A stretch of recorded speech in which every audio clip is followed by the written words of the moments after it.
guess I'll do that, and then I'll say my introduction, and you can say.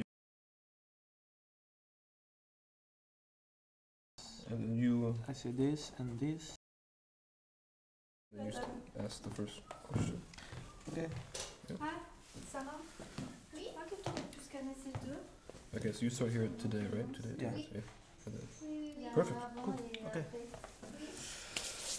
Est-ce que vous avez coupé vos téléphones pour pas qu'ils sonnent? Yeah, oui, oui. Ok, C'est bon. super. IGP, c'est 20 De toi. sans indication géographique. Le téléphone. Sans Oui, indication. mais est-ce que tu as enlevé le son?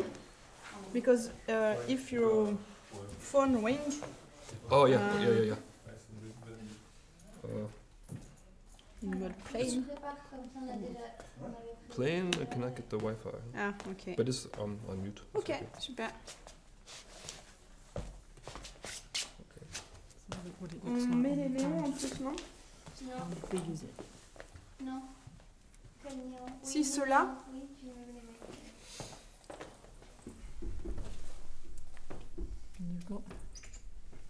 Tac. Vous avez coupé vos téléphones? Ouais. Et par contre, c'est ça que tu voulais dire, Sarah. Ouais, c'est ça.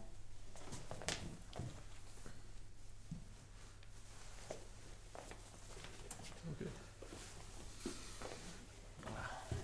Mais t'as dit, c'est cépage ou celui-là, là? Non, c'est plus cépage. Ça, c'est l'azote, It's funny, ça, c'est des cépages précoces. Cépage. In this green room. Yeah.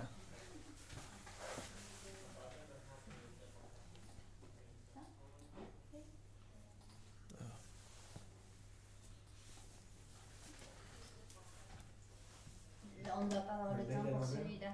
Il est à l'envers? Ouais. Il est à l'envers? Ouais. Ok. Je vais pas avoir le temps de faire son C'est pas truc grave. là. On va essayer, mais là, dans 8 minutes, c'est Ouais, un ouais. peu court. C'est un peu court. Donc, il est à 180. l'envers. 180. 180 vertical. Comme tu veux. Ouais. C'est bon? Non. Toujours à l'envers. Ouais. How do we stop this from? Et si tu fais faire pivoter, c'est mieux, ouais. Ah oui. Attends. Ah, il y a encore un petit bout. Oh shit. Faut remis dedans.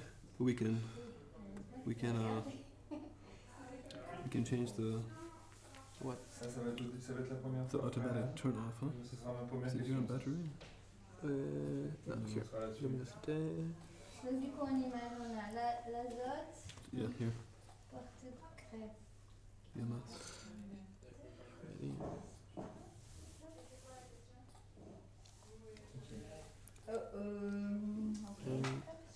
Ok. Donc, quand je vais parler, en fait, tu vas mettre ça.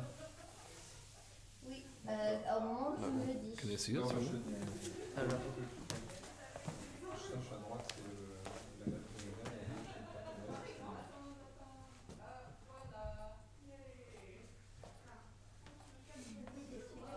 Ouais, mais c'était pas de bonne qualité sur le Vous êtes Ouais. spécialiste vigne aussi? Specialized in combine? Oh, we were studying. Ah, okay. Wine and viticulture. So, Viticulture.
Hello everyone and welcome to the second live session of the MUOC Wine and Vine, this time on viticulture.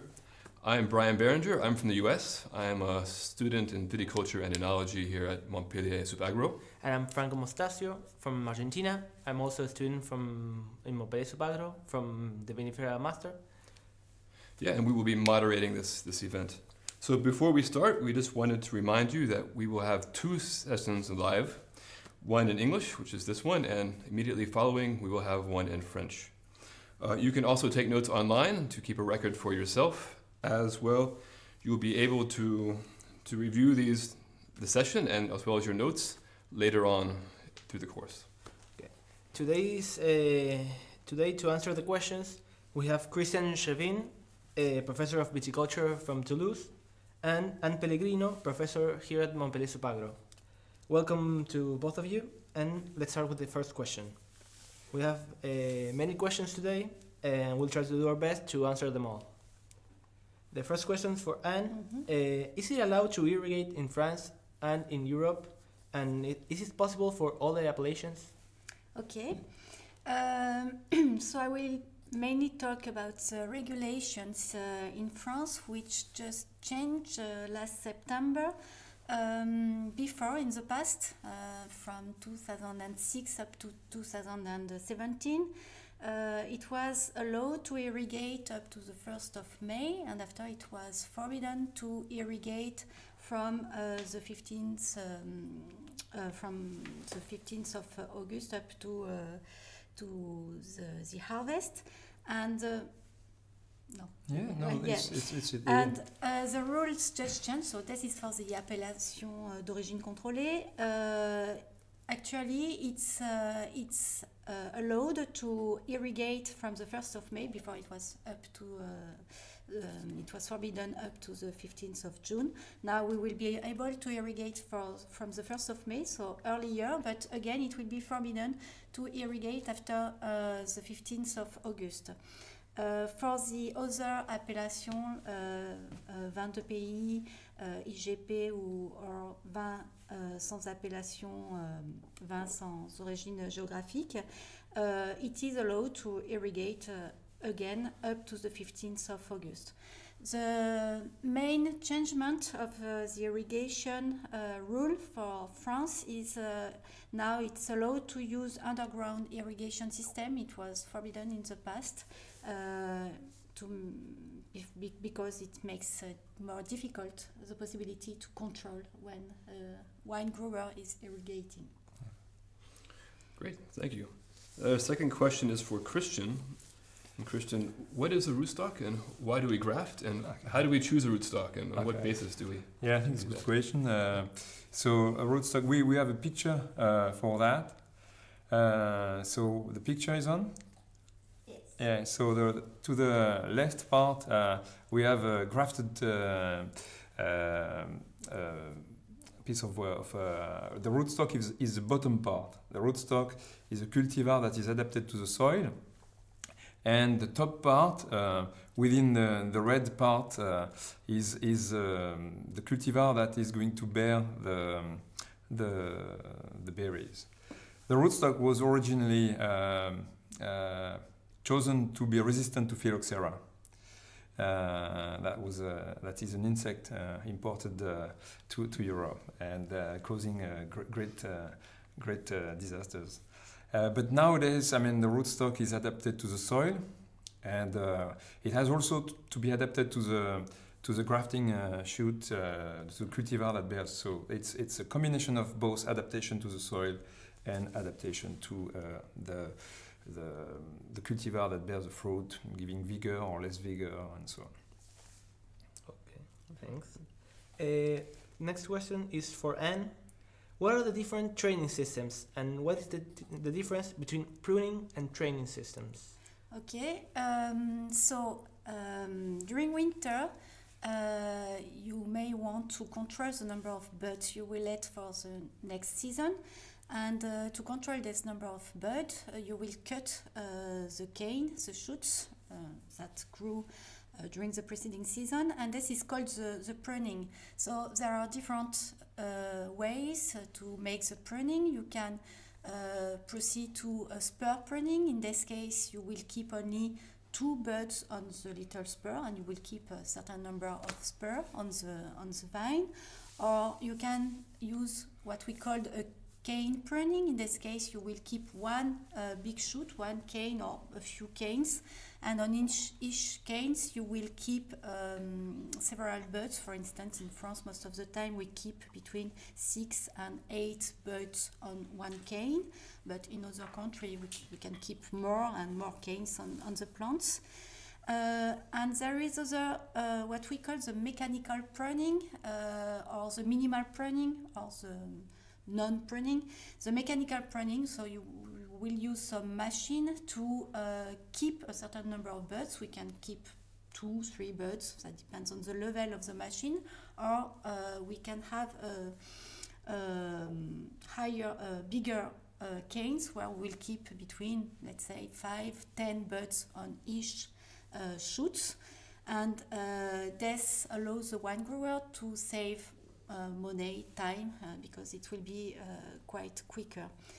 What we call the minimal pruning is the way where we will not prune at all the plant, or maybe just prune what is on the floor, and in this case you can imagine that you will keep a lot of buds on the plant.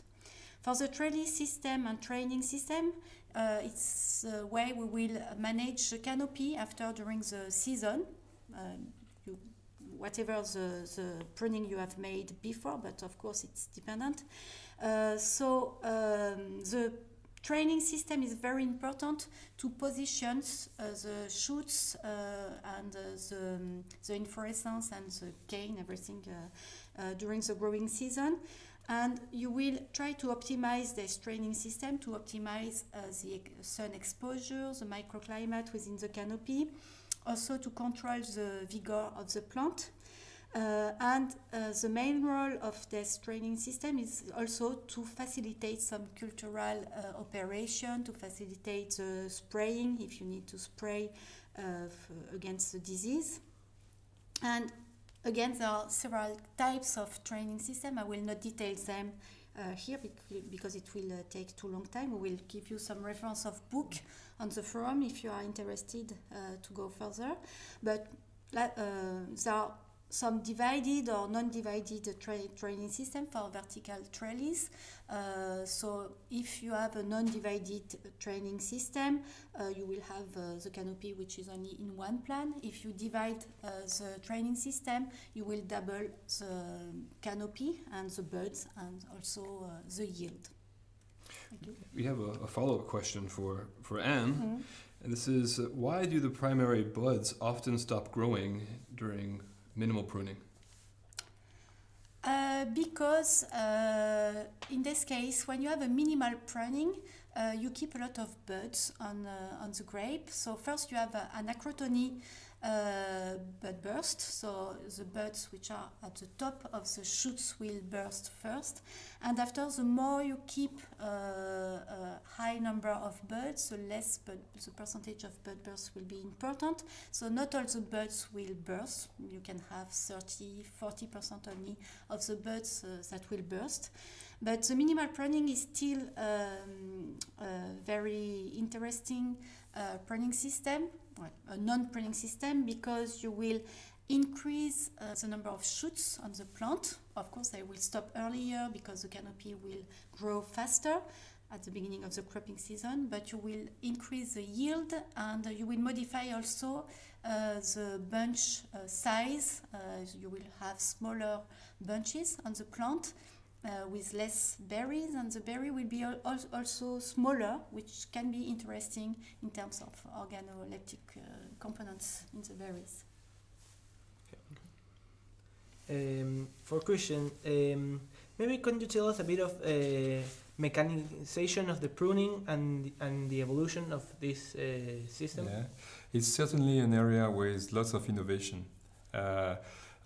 The early mechanization of pruning was pre-pruning with horizontal disc, chopping the vine, the canes, and opening when the pole was arriving. So it was going fast on the rows, and nowadays We have a lot more camera-driven mechanization. We have precision pruning, mechanical precision pruning. So it's really developing at the moment, and it's very interesting for viticulturists because it reduces the cost of this area. It's never going to be maybe as good as main pruning, but clearly the results shows very interesting quality of wines. So it's developing at the moment. We have a question now for Anne on plant nutrients, and this question is asking if petiolar analysis makes it really possible to know the exact nitrogen content of the plant. Yeah, before I answer to this question, I must say that there are plenty of methods to address the nutrient status of grapevine. So you can either measure the soil nitrogen content or the plant nitrogen content, like doing pestiole analysis or leaf biochemical analysis. And you can also use some proxy detector like end testers, but things like that, to address very easily the nitrogen status of the grapevine. So again, we can give you some reference. In the forum, there are some works which show some relationships between the nitrogen status of the leaves or the pestiole and the plant functioning, like photosynthesis, shoot development, things like that. But all these relationships are really cultivar dependent, and it's really difficult to define some threshold for all the cultivars on these types of measurements, like pestiole analysis. Also, they depend on the type of production. If you want to produce a white wine or a red wine, you will not try to reach the same levels of nitrogen status like in the must. You will not look for the same, exactly the same nitrogen content in the must. So that depends on the quality you want to reach and the type of product. But can we show a picture where some scientists and also the professional try to give some kind of classes of nitrogen status based on pestiole analysis or leaf analysis, where you will see that, for an example, for instance, the first table at the top of the picture, you see in Bordeaux for very small yield between 5 and 10 tons per hectare. The author have tried to give some threshold for the different indicator. You have first the pestiole analysis, and after the leaf analysis, and after the must nitrogen analysis, and you will see some values for very low up to a very high nitrogen nutrition. And also at the bottom of the image, you have another table where the IFA, it's an interprofession in France, gives some order of values for what we call the good nutrition and excess of nutrition, and a very low nutrition in nitrogen based on leaf or pestiole analysis. Thanks. For Christian, it is said that many nutrients and minerals don't play a factor in the aromatic profile of a wine. What is the meaning of the term used mostly for describing wines as mineral? Yeah. I think it's a good question. I think lots of specialists do not agree on that at the moment. The minerality of a wine is a question of debate. I think people in the enology module may talk about it. For sure, I've heard about minerality when talking about an old Riesling that can smell some hydrocarbons, or some wine with a lot of SO2 that can smell a bit the sulfur. That's mineral for sure. After that, my understanding of minerality may be related to some tartaric acid that is considered to be a hard acid in a taste, but for sure it's a debate at the moment. So people can use it a bit too easily, I think. Okay, Another question for Christian is, since grape berries at the beginning look quite the same, how can they be distinguished whether they will become red or white Okay. berries, or if they're red or white cultivars? Okay. So for sure, when they're green, unless you know the cultivar, you don't know whether they're going to turn red or white. Once you get them red, you can either get white wine of them or red wine, or pink wine. So depending the amount of anthocyanin, the pigments, depending the amount of anthocyanin you get. If you press the grapes straight ahead after harvest, if the juice is clear, you have a chance to make a white wine, even with a red cultivar. If it's pink, that's it. When it's light pink, you can use resin to change the color. And people again will talk about it in the enology diploma, in the enology module.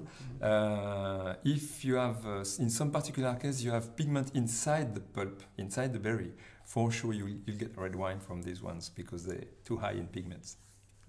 Thank you. Thank you very much. Apart from Merlot and Cabernet Franc varieties, are there any other examples of early varietals or old varietals? Okay. Well, that depends which phenological stage you are looking at. If you look at bud burst or flowering or veraison or harvest, of course all these stages are linked, but some varieties may have a longer cycle than others. So to answer to this question, I propose another image where you will see different varieties based on the veraison stage, mid-veraison stage. So this comes from a study made in Bordeaux by our colleague in INRA, where you will find the Merlot and the Cabernet Franc under the two red lines, and you will see all the cultivars which are earlier, which have veraison before. So on the axis it's the day of the year. So for example, Merlot is about for the day, veraison is about at day 210, and Cabernet Franc around 215. But you can see that on this example that Chasselas, Chardonnay, Viognier, etc. Have a veraison which occurs earlier, and for example, Tana, Petit Verdot, etc. have a veraison which happens later. So I will give you this paper again on the forum, and you will see all the results for the flowering stage also. Thank you. Another question for Christian. So there are various ways to manage the canopy in viticulture. And does this canopy management have any effect on the outcome of the wine, an aroma or texture or color? Yeah, for sure. Yeah. For sure. Huge effects. Completely depend on the climate, the cultivar. For example, I mean, some example is probably obvious, like if you have a few leaves only, you get less sugar and less aroma precursors. If you have too many leaves, your bunch is not going to dry on a wet morning, so it may get rots. So this would alter aromas, this would alter lots of characteristics. So for sure, canopy management is critical. Great, thanks. About canopy cultivation, what are the, in terms of water management, what are the effects of the cultivation in the aisles of the vineyard? What are the effects of the water in the water? management? Okay. I'm not sure if you mean the cover cropping in this question, or I think that might be what they're referring. You have seen in this module an exercise with the water balance model. This water balance model can be include the effect of cover crop.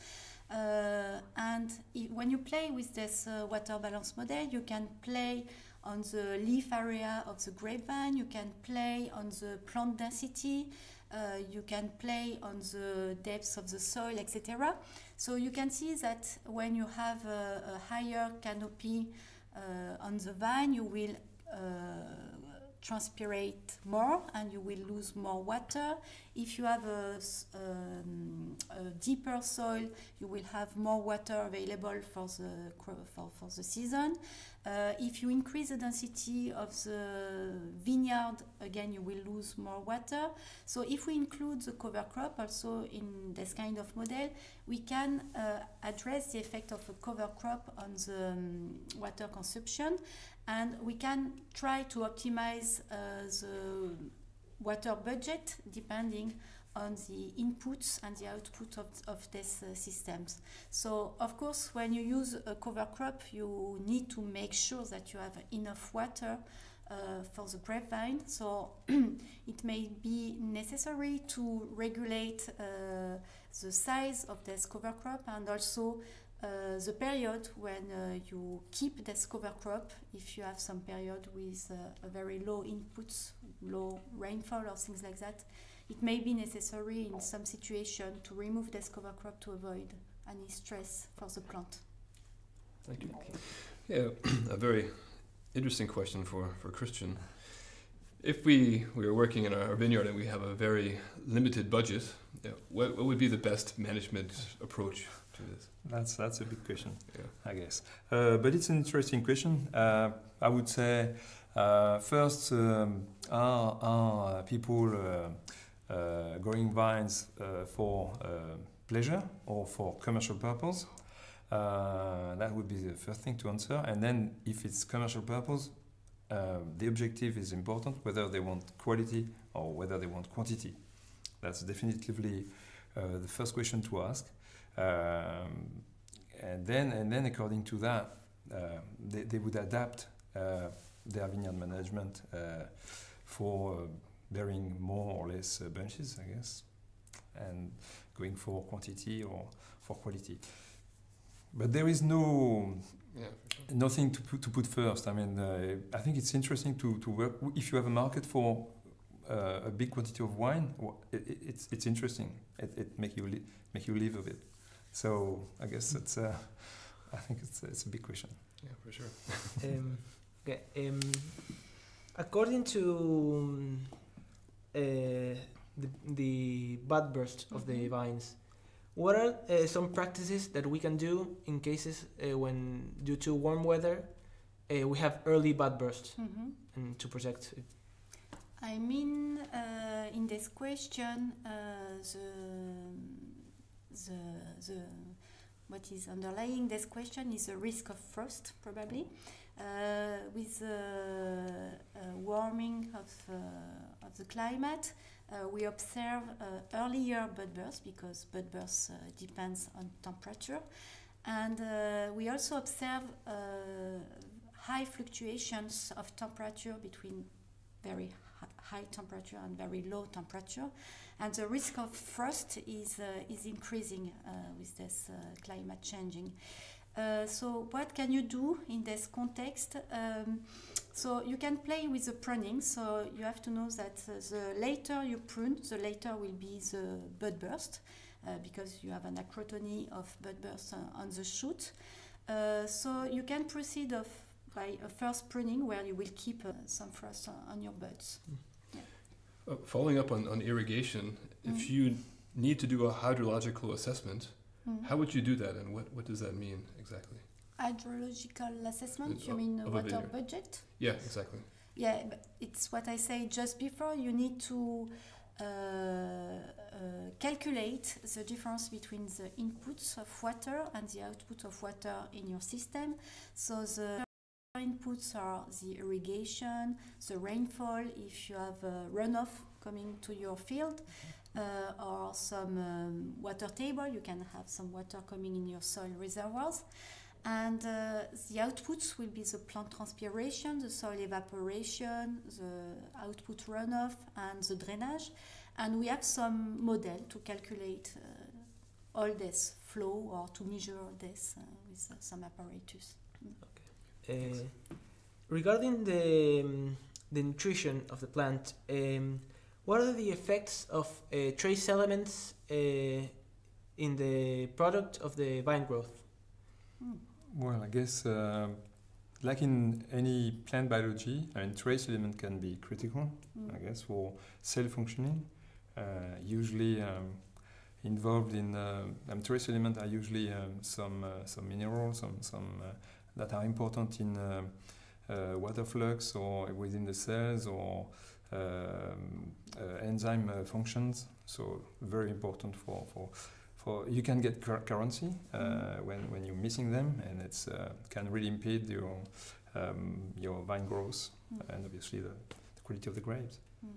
I don't know if you want to add something. Yeah, I would add that some trace element will be really important also for flowering and some berry abortion. So, like I'm thinking about bore, for instance. Some of them are really important. It's a really important factor to keep in mind. Yeah. Okay, exactly. So we've quite often heard that small berries make good wine. Is there anything behind this this theory? Do small berries bring better quality, and if so, why? Well, I guess what I can understand from this question is about the ratio between the skin and the must and the juice. Obviously, I mean, most aroma precursors and pigments and tannins are often in the skins. So if you have a small berry, the ratio of skin to juice is bigger than if you have a big berry with lots of juice and less skins. So you get a more concentrated juice and more concentrated wine when you make it out of a small berry, but might be more complex, I guess. So no generalities here. But what is in the skin that brings about the wine quality? In the skin, you will get you get some acids and some minerals as well. You get aroma precursors often, very important when you macerate the skin. So you extract these aroma precursors, and at final stage you get aroma in your wine. You also get the tannins and the anthocyanin, the pigments.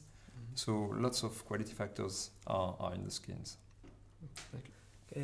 Regarding diseases in the vineyard, if we detect a disease that we've never been detected before in this case, what would be the steps to take to take this disease management?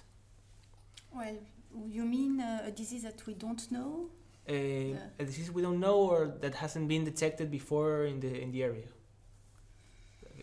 Vast question. Yeah. Well, you should inquire about the technical persons in the area first to get the feedback about what is the best strategy to fight against these diseases, I guess. Then, if it's really not known, they may report to research teams. But yeah. It's bad luck when you don't know what's going to happen to you. I guess we have time for one more question. I guess the question would be more about terroir and what is terroir and how does that influence the wine, and is that something that winemakers use for marketing, or is that really No, I guess behind this concept of terroir, there are many things. There is first the climate, which is quite important. We have been talking about climate in this module. The climate will determine the plant phenology, the plant functioning, the yield and quality elaboration. In this concept of terroir, you have also the soil, which is quite important in terms of plant nutrition, water alimentation, and nutrient alimentation. But also in this concept of terroir, you have the human role, and so depending on how the wine grower is working, and after also during the wine making, all the technologies that are used and is part of this concept of terroir. Okay, thanks. Great. We've achieved the end of our live show in English. We would like to thank you all for participating with your questions and the professors with their answers. We're gonna leave you for the French session, and we'll see you next week. Thank you. Thanks Okay. for your support, and Yeah, thank you very I much. think thanks to all participants.